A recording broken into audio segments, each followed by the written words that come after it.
আমি আপনাকে ভিতরের খবর বলে গেলাম। মমতা ব্যানার্জির মুখ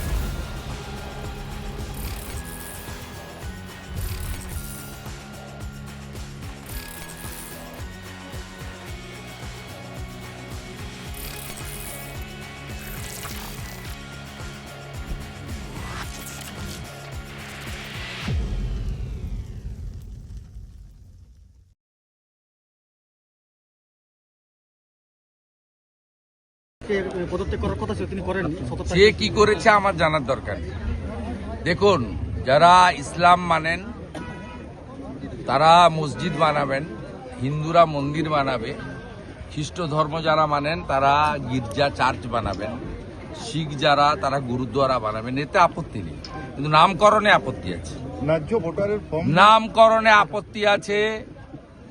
মোগল পাঠানরা ভারত দখল করতে এসেছিল, অত্যাচার করেছে, জোর করে ধর্ম পরিবর্তন করেছে, মন্দির ভেঙেছে, মা বোনেদের ইজ্জত লুটেছে। অতএব বাবরি নামকরণে আমাদের প্রত্যেকটি রাষ্ট্রবাদী ভারতীয়র সে যে ধর্মরই হোক আপত্তি আছে। এই নামকরণকে কেউ সমর্থন করে না, এরা আগুন নিয়ে খেলছে। এবং আমি আপনাকে আগাম পূর্বাভাস দিচ্ছি, পশ্চিমবাংলায় হিন্দুদেরকে বোকা বানানোর জন্য লোক দেখানো সাসপেন্ড হয়েছে। আগামীকাল এই বিতর্কিত নামে বিতর্কিত একটি ডেটে ঠিক করে শিলান্যাস মমতা ব্যানার্জির পুলিশ করতে দেবে। আমি আপনাকে ভিতরের খবর বলে গেলাম। মমতা ব্যানার্জির মুখ আর মুখোশ দুটো আলাদা, আপনি মিলিয়ে নেবেন কালকে এতটার সময়। এবং আমরা যারা রাম ভক্ত, আমাদের আগামীকাল 6 ডিসেম্বর শৌর্য দিবস। আমরা শৌর্য দিবস পালন করব প্রত্যেকটি হিন্দু, এবং আগামীকালকে কলকাতাতে শৌর্য দিবস পালনে অংশগ্রহণ করব। সংসদে আজকে যারা তৃণমূলের সংসদ তারা কিন্তু আন্দোলন করছে, তারা আজকে প্রতিবাদ জানাচ্ছেন বাংলাকে বঞ্চনার প্রতিবাদে। কি বঞ্চনা? বাংলাকে বঞ্চনা কোনো হিসাব নেবেন আপনি? দেখাতে পারবেন? 2 মিনিট টাইম লাগবে আমার। 2004 থেকে 14 ডক্টর মনমোহন সিং এর ইউপিএ 1 এবং 2 যে মন্ত্রিসভায় মমতা ব্যানার্জি 3 বছর ছিল, দিয়েছে মোট 2 লক্ষ কোটি টাকা।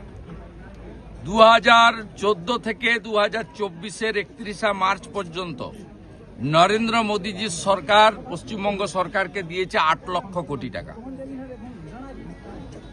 আমি শুধু দুটো স্কিম আপনাকে বলে যাচ্ছি, সময় নেই অতক্ষণ ধরে বলবো না। এক হচ্ছে ইন্দিরা আবাস যোজনা, 2004 থেকে 14 কংগ্রেস ইউপিএ 1 এবং 2 4,664 কোটি টাকা। প্রধানমন্ত্রী আবাস যোজনা 2014 থেকে 2023 পর্যন্ত নরেন্দ্র মোদীজির সরকার পশ্চিমবঙ্গ সরকারকে দিয়েছে 30,000 কোটি টাকা। মানরেগা এত চুরি করেছে, ধরা পড়েছে চোর। 2004 থেকে 14 14,554 কোটি টাকা। 2014 থেকে 2022-22-এর পরে চুরি ধরার পরে তদন্ত চলছে। তদন্ত শেষ হলে, চোরেদের কাছ থেকে টাকা উসুল হলে আবার যথাবিধি নিয়মে প্রকৃত জব কার্ড হোল্ডাররা কাজ পাবেন। ও বিজেপি এলে 100 দিনের কাজ তো দেবেই, 200 দিনের কাজ দেবে। আমরা মোদীজির সরকার দিয়েছে পশ্চিমবঙ্গ সরকারকে 54,000 কোটি টাকা মানরেগা। এরপরে আর আপনি কি করেছেন? 61টা রেল লাইনের জমি দেননি। আলিপুরদুয়ারে পরিবর্তন সংকল্প সভায় নরেন্দ্র মোদী বলেছেন, জমি দিন 91,000 কোটি টাকা আমার কাছে আছে, আমি 61টা নতুন rail line, double line, broad gauge line করতে চাই পশ্চিমবঙ্গে। কি করেছেন আপনি? মালদা, বালুরঘাট, পুরুলিয়া, কুচবিহার এয়ারপোর্ট কমপ্লিট করার জন্য প্রয়োজনীয় জমি, এখানে ঝররা এই জমি কমপ্লিট করেননি। আপনি কি করেছেন? পশ্চিম মেদিনীপুরের কলাইকুণ্ডায় 37 একর জমি দরকার এয়ারপোর্ট চালুর জন্য, আর্মি এনওসি দিয়েছে, দেননি। হাসিমারাতে 25 একর জমি দিয়ে দরকার, দেননি। আপনি সিপোর্ট বানানোর জন্য ডিপ সিপোর্ট কুলপিতে জমি চেয়েছিল সাগরে, আপনি জমি দেননি। আপনি ভারত সরকারের আয়ুষ্মান ভারত চালু করেননি, পাশে ঝাড়খণ্ড চলছে, ওটা বিজেপি সরকার, এনডিএ সরকার নয়। আয়ুষ্মান ভারত চালু করতে দেননি আপনি। ওবিসি এবং এসসিরা যারা হাতের কাজ করে, কামার কুমার, লোহার, কুম্ভকার, স্বর্ণকার, মালাকার, যারা হাতের কাজ করে, এখানে পুরুলিয়াতে অনেক শালপাতার কাজ করে, কেন্দু গাছের পাতা থেকে কাজ হয়, বেতের কাজ হয়, অনেক অনেক হাতের কুটির শিল্প করে। বিশ্বকর্মা যোজনা গোটা ভারতবর্ষে চালু হয়েছে, 8 লক্ষ পিটিশন পড়ে আছে ডিএম এর কাছে, আপনি চালু করতে দেননি কেন? উত্তরগুলো আপনাদের দিতে হবে, উত্তর দিতে হবে। উজালা 3 কেন চালু করতে দেননি? 400 টাকা কম দামের গ্যাস, মোট 11 কোটি লোক পায় ভারতবর্ষে, তার মধ্যে 1,29 লক্ষ পশ্চিমবঙ্গের মেয়েরা পায়। উজালা 1-2 দিয়েছিলেন, উজালা 3 যখন নরেন্দ্র মোদীজি আরো 25 লাখ মেয়েকে দিতে চায়, তখন গ্রাহক বিতরণ কেন্দ্রে পিটিশন পড়ে আছে, আপনি ডিএমদের বলে দিয়েছেন রেকমেন্ড করতে না। তাই এসব কথা লোক জানে। এপ্রিলে নির্বাচন, 26-এর নির্বাচন, মমতার হবে বিসর্জন, কিচ্ছু করতে পারবে না। পুরুলিয়ার কোনো গ্রামে যুবকরা নেই, তারা উড়িষ্যা, বিহার, ঝাড়খণ্ড চলে গেছে। রেল স্টেশনে গিয়ে ছবি দেখাবেন কি অবস্থা যুবকদের। এই পুরুলিয়া জেলার কোনো গ্রামে যুবক নেই, সব চলে গেছে 8-10 হাজার টাকার জন্য বাইরের রাজ্যে, সব রাজ্যে। প্রাথমিক একটা রায় দিয়েছে, সেখানে উচ্চ আদালত প্রাথমিক রায় পরে হবে। পুরুলিয়াতে জল নেই কেন? পুরুলিয়াতে গ্রামে গ্রামে জল নেই কেন? পাহাড় বেচে দিয়েছেন। আগে তো বালিয়ার কয়লা তো গেছেই, পাহাড়গুলোও বেচে দিয়েছেন।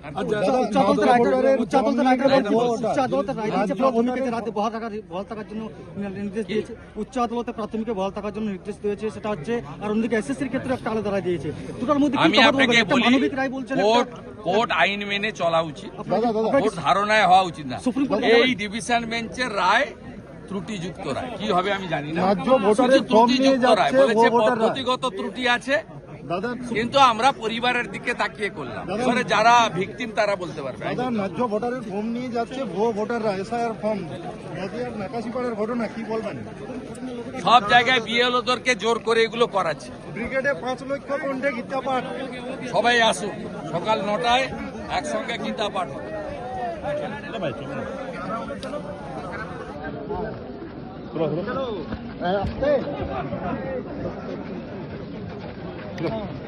আইপ্যাক কিভাবে ডাটা এন্ট্রিতে মেল প্র্যাকটিসেস ফ্রড করছে, যাতে আপনার কাছে আমরা বলতে না পারি। ডিসি সেন্ট্রাল মাননীয়া ইন্দিরা দিদিমণির নেতৃত্বে কয়েকশো পুলিশ প্রথমে দড়ি দিয়ে গেট আটকেছে। আপনার কাছ থেকে প্রপার থ্রু চ্যানেল আমরা মেল করে টাইম নিয়েছি। You allowed us at 12:30। তারপরে প্রত্যেকটা মুহূর্তে অবস্ট্রাকশন, এটাতে প্রমাণিত হচ্ছে যে সিও অফিস নট সেফ, এই অফিসই আনসেফ। সেকেন্ডলি আমাদের কতগুলো স্পেসিফিক ডিমান্ড আছে। 26, 27, 28 এই 3 দিনের প্রত্যেকটা এন্ট্রিকে স্পেশাল অবজারভার এবং ইসিআই টেকনিক্যাল টিমকে দিয়ে এআই ফটো স্ক্যান এবং আপনার যা যা মডার্ন ব্যবস্থা আছে অডিট করতে হবে। 5.5 কোটি এন্ট্রির পর থেকে 6,75,00,000 যে এন্ট্রি, 1,25,00,000, বিশেষ করে স্টেট অবজারভার মাননীয় সুব্রত গুপ্ত এবং জোন অবজারভার, তারা এখন তাদের মিটিং এবং তারা ফিল্ডে গতকাল থেকে কাজ করছেন। তার আগে পর্যন্ত 1,25,00,000 যে রাতারাতি এন্ট্রি করা হয়েছে, এতে আপনার ইআরও, এইআরও, আইপ্যাক ইনভলভ। আমি আপনাকে 2-3টা পয়েন্ট বলছি, তারপরে ওরা বেরিয়ে যাবে, আপনার রিপ্লাইটা ওদের সামনে হবে না। আমার 1 নম্বর পয়েন্ট হচ্ছে 5,50,00,000 থেকে 6,75,00,000 আপনাকে অডিট করতে হবে। প্রচুর a large section of ERO and AERO they are involve এই স্ক্যাম এটা, এবং 3 to 4 আপনি জানেন ক্রিস্টাল ক্লিয়ার আছে। আপনি you are the final authority, CEO not CC, আপনি রোলের কিন্তু ফাইনাল অথরিটি। আমরা আপনার কাছ থেকে বুঝে নেব। 1 নম্বর আপনাকে এটা করতে হবে, প্রপার টাইমে জানিয়ে দিয়ে গেলাম। 2 হচ্ছে সুপার টাইম। মিস্টার বিজয় ভারতী, মিসেস আয়সা রানী ইমিডিয়েট ডিও থেকে বাদ দিতে হবে। সুপার টাইম আইএস অফিসার এই পোস্টে থাকতে পারেন না। রাজ্যে 2 জন আছে, Bijay Bharati for Kolkata and east বর্ধমানে আয়সা রানী। ইমিডিয়েট রিপ্লেসমেন্ট আপনি চিফ সেক্রেটারিকে বলবেন না সিইসি কে বলবেন, আপ টু ইউ, আপনাকে এটা করতে হবে। 3rd পয়েন্ট হচ্ছে গোটা ভারতে এসডিও র্যাঙ্কের অফিসাররা হচ্ছেন ইআরও। পশ্চিমবঙ্গে 30 থেকে 35 ভায়োলেশন আছে। আপনার ল্যান্ডের অফিসারকে ইআরও করেছেন, আপনি করতে পারেন না। আপনি রেজিস্ট্রেশন অফিসের করেছেন, আপনার ডাইরেক্ট WBCS এবং IAS যারা ERO SDO rank, you know it, you are the very senior IAS officer, CS র্যাঙ্কের অফিসার আপনি, you know the handbook and everything, DOPT rules also. এই যে ইআরও এসডিও র্যাঙ্কের নেই, ইমিডিয়েট চেঞ্জ করতে হবে। আর আইপ্যাক এর এত সাহস হয় কি করে, ডাটা এন্ট্রি সহ এর মধ্যে ঢুকেছে। এর আমরা ইন্ডিপেন্ডেন্ট এজেন্সি দিয়ে তদন্ত চাই। বাইরের রাজ্যের IPS অফিসারকে আনুন, CBI কে আনুন, জুডিশিয়ালকে রিকোয়েস্ট করুন, আপনি এটা টেক আপ করুন কেন আইপ্যাক এন্ট্রিতে ঢুকবে। এবং বিএলওরা অনেকেই বাধ্য হয়েছেন এই অপকর্মের সঙ্গে যুক্ত করতে। মায়ের নাম, দিদির নাম, বাবার নাম, শ্বশুরের নাম, ছেলের নাম, জামাইয়ের নাম, বাংলাদেশি মুসলমানদের নাম এবং মৃতদের নাম অন্তত কয়েক লক্ষ, হিউজ নাম্বার, এই 5,50,00,000 থেকে 1,75,00,000 এই 125-এ রাখা হয়েছে। এ ব্যাপারে সমাধান চাই। আর 4th হচ্ছে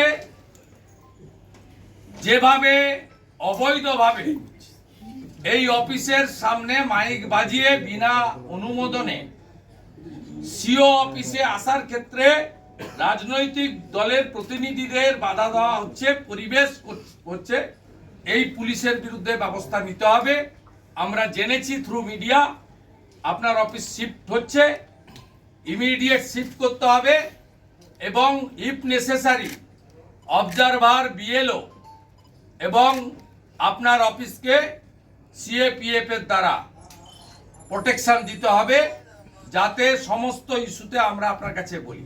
ফাইনালি মিস্টার শিশির বাজোরিয়া আছেন এখানে, অন বিহাফ অফ বিজেপি আমরা অ্যাপ্রক্স 5,000 বিএলওর বিরুদ্ধে স্পেসিফিক অবজেকশন করেছিলাম। মিস্টার সঞ্জয় সিংহ আছেন। 1.1 থেকে 1.4 আপনার কমপ্লায়েন্স এখনো পাইনি, 2 মাস হয়ে গেল কমপ্লায়েন্স আপনি দেননি। আমাদের বিজেপি স্টেট অফিস থেকে, আমাদের বিজেপির কন্ট্রোল রুম থেকে 75 স্পেসিফিক অ্যালিগেশন দেওয়া হয়েছে ডিউরিং SIR। আমরা ইচ অ্যান্ড এভরি কমপ্লেনের রিটিন কমপ্লায়েন্স এবং রিপোর্ট রিটার্ন আপনার কাছ থেকে দাবি করছি। দাদা 1 মিনিট, বিএলওদের